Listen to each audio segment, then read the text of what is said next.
Okay, so I'm working on a new order. We have a new client. They reached out to us. They're Intrepidus Media.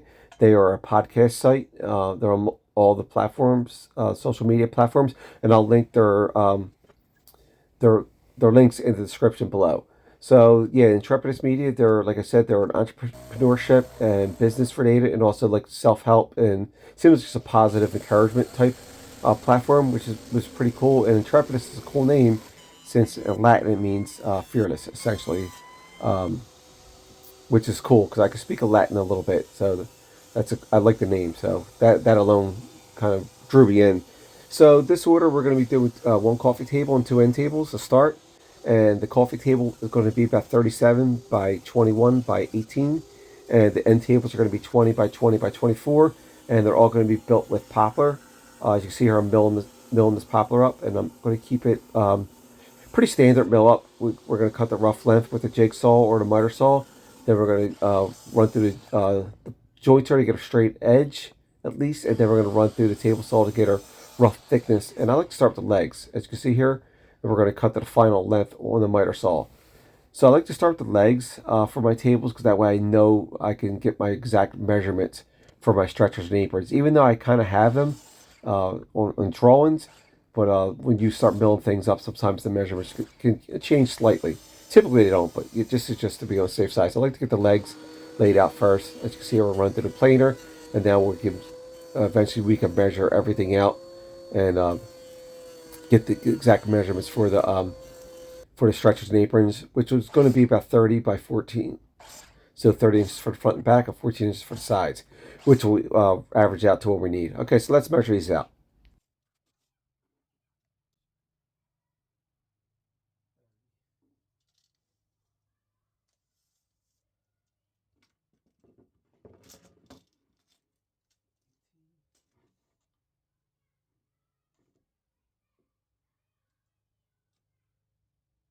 Okay, so it's late Tuesday night when I start this order, and then my wife informs me after I go in for the night that the client was hoping they could get this order by the weekend, if possible, since they had a podcast coming up the following week early, and they want to have some tables on site. So I was like, okay, yeah, it usually takes about a week or two, typically, because when you have to stain, paint, dry, glue up, sometimes you could lose a day or two in orders, especially I'm working on multiple orders at the time. So I decided let's go for it. Let's see if we can get it done. I know I could build them in a day or two. It's just can I get everything done perfectly? With everything drying up, because when you finish and sometimes it takes a day or so. So I got to hustle now, and I kind of like to thrive on this under pressure like this, which is pretty cool. I'm not complaining, so All I the don't frame mind it. pieces are cut So I up. said, yeah, we'll do our best, We're and gonna run these and end we'll, and tables we'll through try to get this done. So we're going to expedite the this planer. order and really start to hustle on this as much as possible. Just put some long days in and get everything kind of set up. End tables, legs, for aprons and stretchers. All right here. All right, that's enough for tonight. For these smaller legs, so we're gonna use pocket holes for these end tables.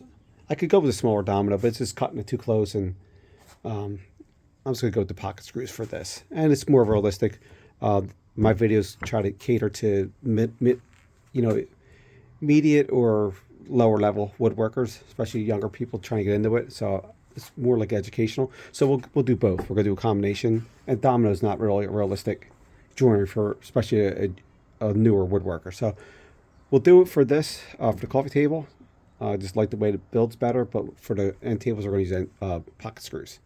So now we're gonna lay these out. We're gonna so for these, I'm gonna have the nicer side, the show side, up, and although all four sides, both sides of these all look up. Besides this one, a little rough. So that will obviously be the inside where you can't see. Some have little grooves, but we're still gonna sand these down still too. But that's what we're gonna do. We're gonna lay at least the tractor side up, and that will be the hidden side where we'll put the pockets.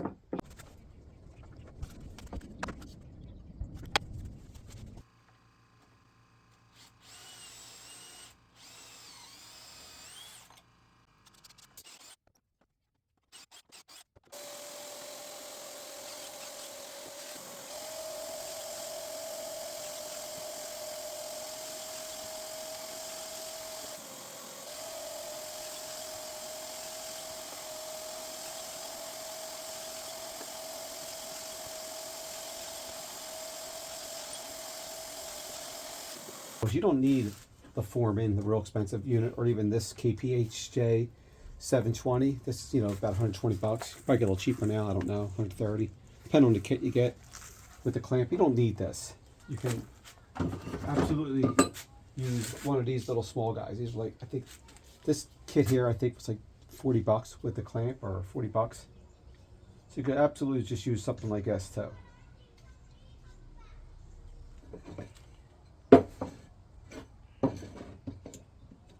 Lay your wood on there. Use a standard Craig clamp.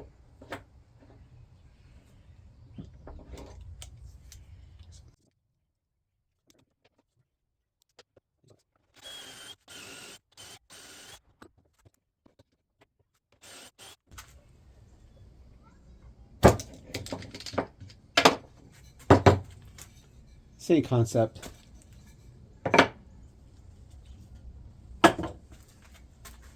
Obviously, this is better, a little easier, but this definitely works, and I've used this for years. And it's a little cheaper solution if you want to just get started. Okay, so now we have our pocket holes and our stretchers and aprons for end tables. So now we're going to lay out our joinery. Actually, we're going to run these all through the router table, run a chamfer on each edge, so I know which side's going to be showpieces now. And then we'll run through the sander. We'll sand everything up to about 100 grit, and then we'll start marking out our joinery for the coffee table.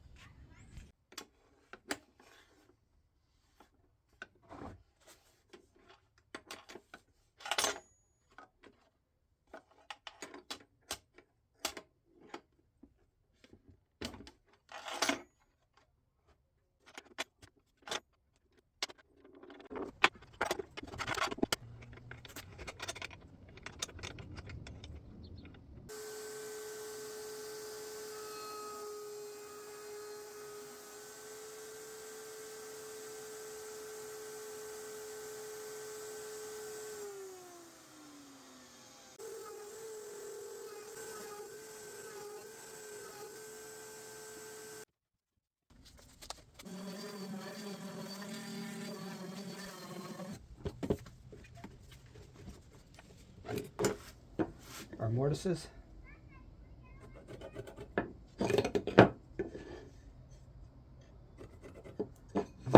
Four sides.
Our line lines up, our arrow.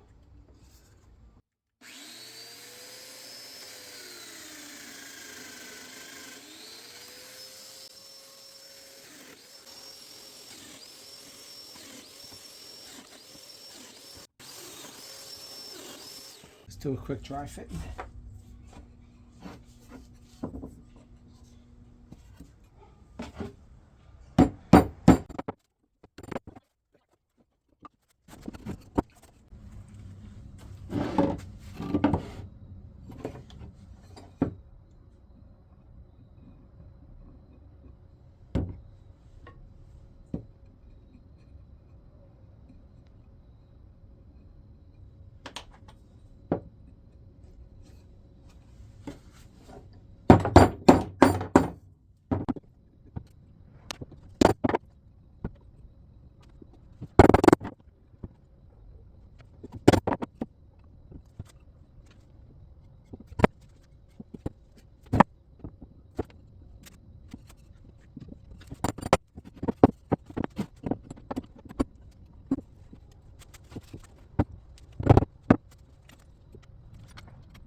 so these side stretchers are going to glue up overnight, and we'll put the rest on tomorrow, the front backs.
Okay, so now we have the coffee table going to dry up for a few hours. We're going to move on to the end tables. So the end tables are going to speed up this process here, not only just with the video, but also with my work right here. So as you see, I'm pointing out some of the spacers I'm going to use. I like to have spacers for my reveals and spacers for my toe kicks, etc., and have my essential tools handy before I start.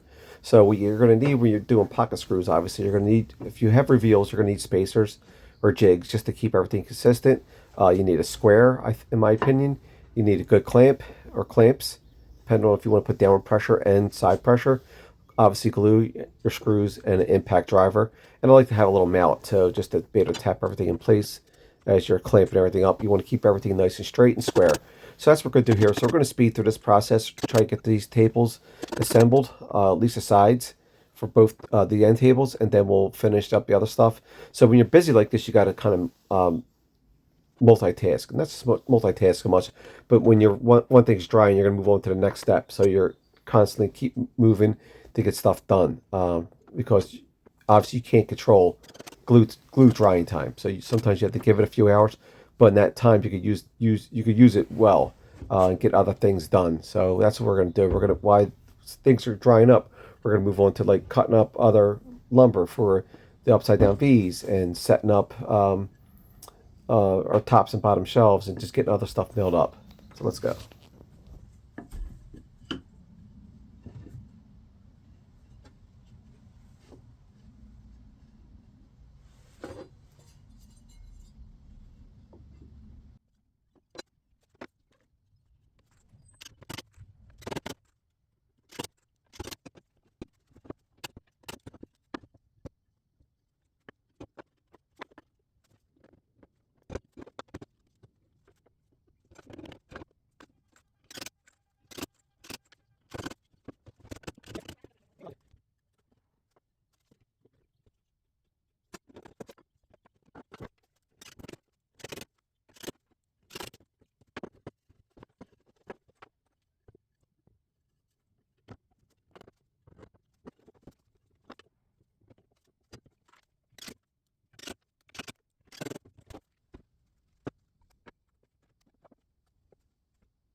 So all 3 tables frames are sanded down. Now we're going to put our upside down V's on, put our bottom shelf cleats in, and then we'll start milling up our tops and bottoms.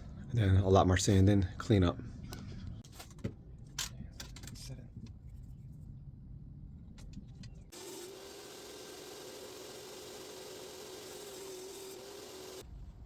Okay, so first thing I'm going to do, I'm going to cut these all down to a rough length, about 18 inches. So they're going to be about 16 to 17 when I cut the 22.5-degree angle. But I'm just going to cut these rough right now so I can run them to the planer and get them all milled up. So we're just going to cut these rough for the end tables, and then for the coffee tables, we're going to cut it about 12 to 13 inches because I think we're going to need about 11 when we do our angle cut.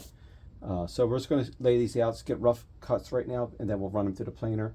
Then we'll chamfer it and sand them on the edges.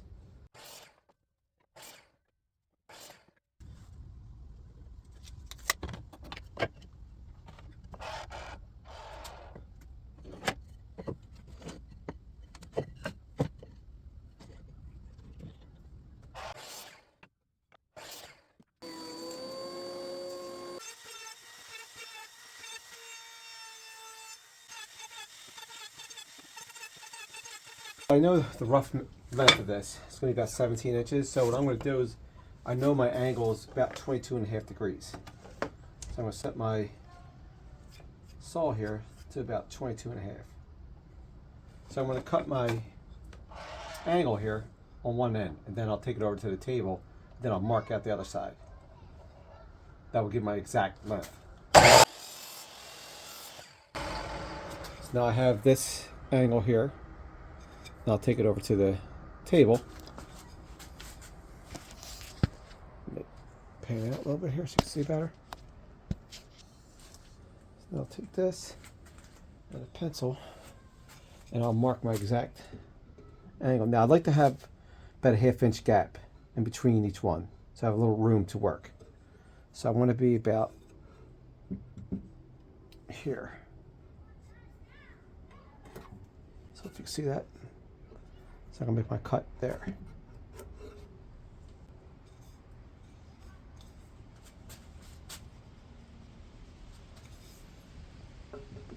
Put it behind, lay that there, and that way my cut. Over the miter. I know I want my stop block to be here, and I want my bigger end facing on the inside. I guess we'll call it your miter, your top of your miter.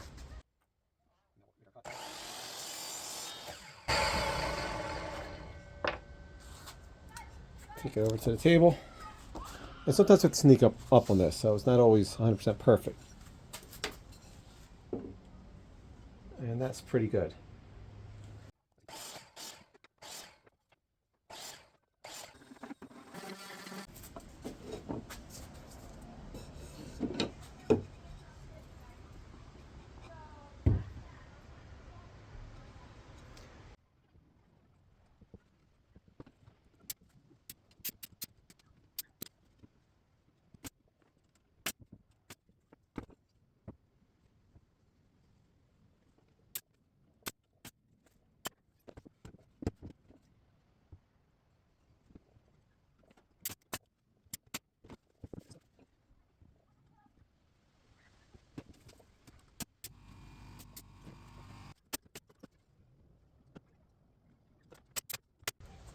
Okay, so for coffee table, I'm going to do a little bit of a deeper miter. I'm going to go about 30.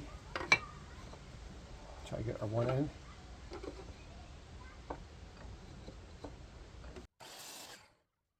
And there's our center. I want about a 1/2 inch gap, a little bit more in between. And there's our cut. Take it over to the miter saw. Here we're going to set our stop block up a little differently.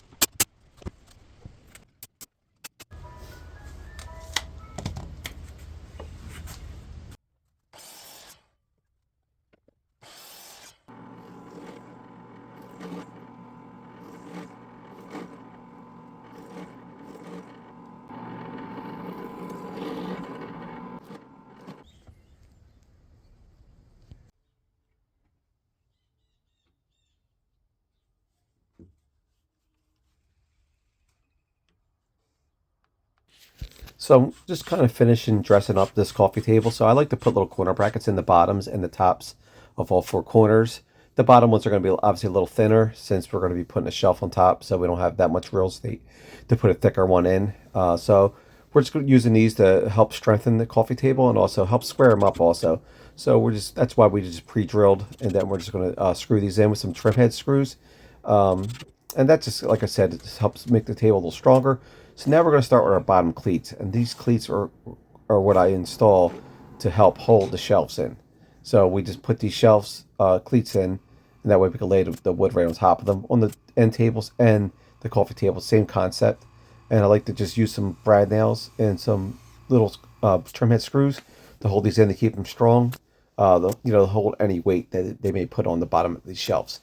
All right, so that's this. We're going to get this started. So we're also going to chamfer our bottom feet on all three tables. I'm sorry, and that just prevents from tear out.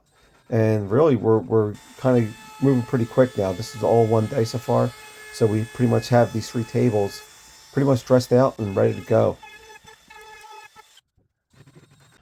Okay, so the frames are all dressed out, sanded to about 100 grit. We're going to do a little more sanding, obviously, when we're done. And the end tables, same thing. All dressed out. Our cleats are in. So now we're going to start getting our bottom shelves and tops for both all three tables. I hope I have enough poplar left. If not, I'm going to make a run. I may have enough though. We're gonna see.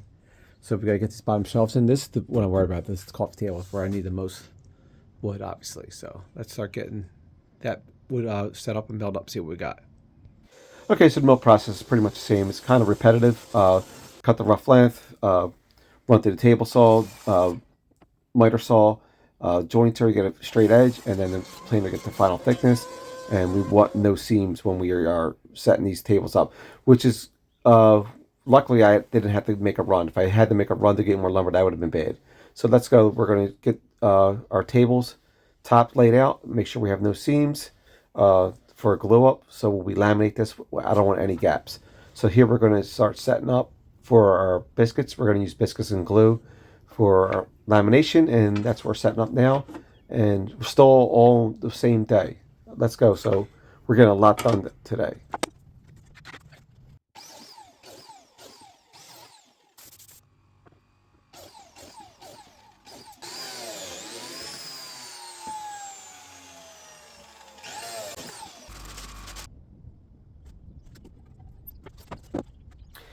So we're going to laminate the top and let this sit overnight or for a few hours. Then we're going to eventually laminate the end tables also, the same process, and let them sit. And in the meantime, while they're sitting, we're going to sand down our frames and get prepared to start setting up for our staining and finish. So our staining is we're going to be using just black stain for the frame and a weathered gray for the tops. So like I said, as the coffee table is laminating and drying, This we're going to start doing the bottom shelves, around that. laying that out, and then we're going to do the end tables, get them all milled up. So here we're putting this little 45-degree type angle, or I think about the 30-degree angle, just to fit inside the legs here for the bottom shelves. You could notch it, but that thing just makes it easier. So now we're also going to use our biscuit while we have it out to put our slots in for our Z-clips, and this is so we can mount our tops for all three tables. And this prevents wood movement, and that's why we're doing that.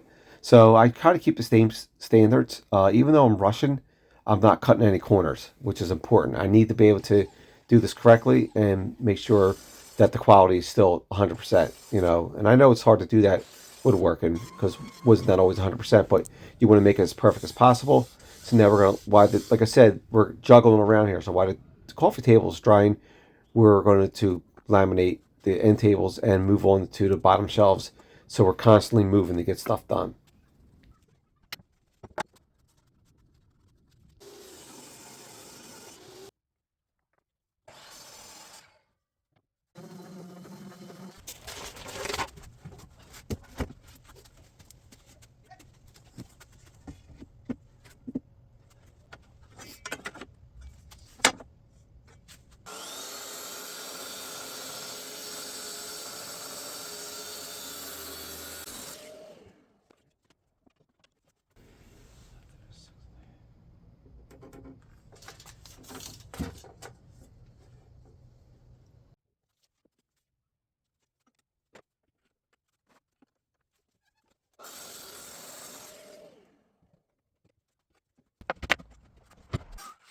Okay, so now we're going to start cleaning these tops up. So we're going to start with our sanding. So I like to start with a belt sander, get with a 60 grit, and then work up to about 120 grit with the orbital sander. Run a chamfer with the router on all four sides of all three tables.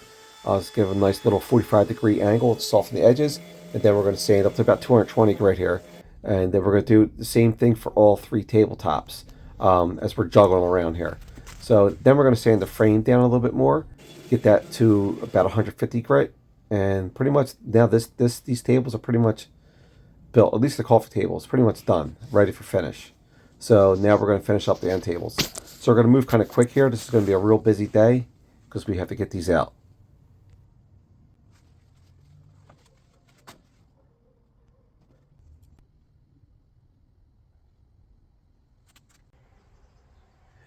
Table is pretty much complete assembly wise. Now we're going to take this end table out of the clamps, tops out of the clamps, and we're going to start cleaning these up. Okay, so for my end tables, I'm going to cut both these tops together. I'll kind of line them up, get them square on the edges here. And then we're going to do one straight cut here, and then we're going to flip it over and do our final cut.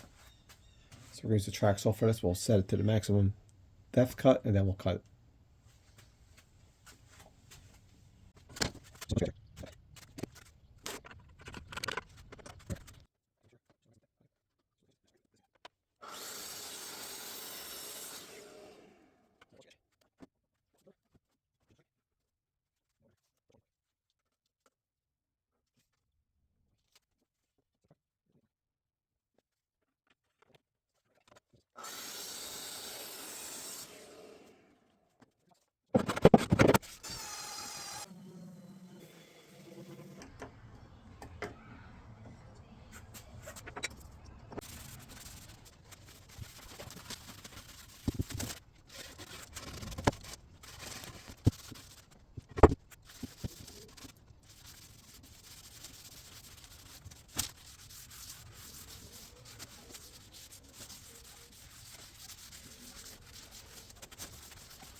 Okay, so we're on the last day here, and we are just finishing up for the most part. So as you saw, we stained everything with weather gray for the tops and bottom shelves, and we're using a black stain for the frames. We're going to be also putting a polyurethane. It's going to be armor seal, oil-based polyurethane. I'm going to be putting 2 coats on the frames and sand in between, and 3 coats for the tops and sand in between. Doing a nice little scuff sand with a very high grit sanding pad, as you can see here. And then we're going to be doing our final assembly after these dry. So I like to do at least 1 or 2 coats on the bottoms of the tops too, and the shelves just help seal it for prevent wood movement. And now we're going to be mounting the tops. And the tops, as you see, we're going to space out, and we're going to connect with our Z-clips. And Z-clips, we cut the slots earlier, as you remember, with the biscuit joiner. For that, you could also use a table saw, or you could use a router, or even your domino to put those slots in. I like to use a biscuit because I have it set and dialed in, and it's not too much movement on the Z-clip itself. So the Z-clip, the idea of this is to help prevent wood splitting over time, because wood moves, and you don't want to over tighten these. So I like to start with a self-centering drill bit, and then I like to use the impact driver just to start the screw, and then I hand tighten with a Phillips head screwdriver just to cinch it down, but not too tight. So this will, like I said, allow for wood movement without splitting your glue joints. So we're getting to the end here. These are coming out really nice. I'm real happy with them. I have really no disasters, thank God, because we were really cutting it close with time. And we're going to mount these bottom shelves, and the tops are mounted. And then we're going to do 1 more coat of polyurethane on the top, let them sit overnight. And then if we have to, we'll do a little scuff sanding in the early morning before we deliver. but pretty much ready to go. We're going to be using brad nails and screws to hold the bottom shelves in, especially the coffee table for added strength. And really, we're pretty much done. If you have any questions, let me know. We were able to get these done. I was happy. They got done, and it came out very nice. And I wasn't sure about the black stain and with the gray. It's kind of real modern looking, but it did match their setup, what they had there. So now we're ready to deliver these. And we're going to take it's about a 45-minute to an hour drive. We're going to deliver to the studio, and the client loved them. And I want to thank Intrepidus Media for letting us do these and be part of their platform. And hopefully they're successful, and we will definitely be supporting them. And I want to thank them again. They liked them enough where they ordered some more tables, so we're going to start that order next in between other orders. And like I said, if you have any questions, let me know. And check out Intrepidus Media. I'll link them in the description. All right. Thanks for watching.